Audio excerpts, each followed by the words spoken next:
মুরগি শিয়াল শিয়াল শিয়াল ডোন্ট ফেয়ার, মোটা ভাই ইজ হেয়ার। তো বিকেলে বসে বসে বোরই হচ্ছিলাম, তাই ভাবলাম চলো একটু ঘুরে আসা যাক।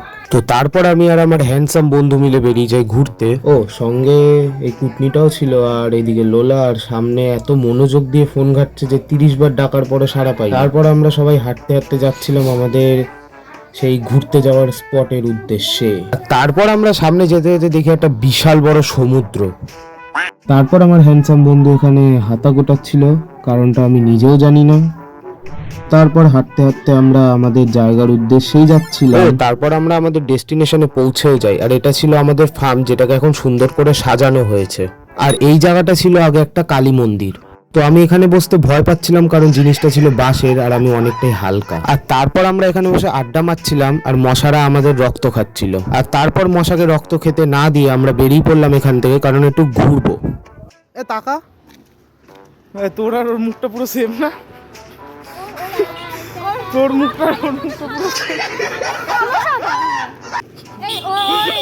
আর তারপর এখানে আমরা আমাদের যমজ ভাইকে দেখতে পাই। না, ওগুলো আমাদের থেকেও সুন্দর দেখতে ছিল।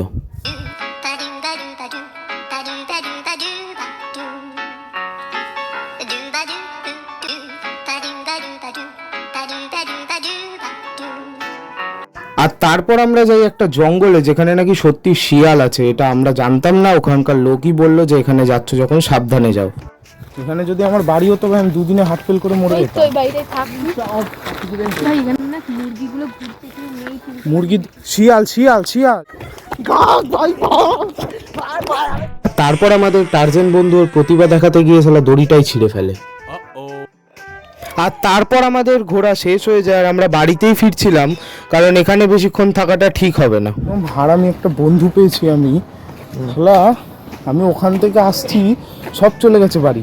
ঠিক আছে, এই মালটাও দাঁড়াতো না, ওকে অনেক রিকোয়েস্ট করার পর তারপর দাঁড়িয়েছে। এক থাপ করে গাল লাল করে আপত্তি দেখবি?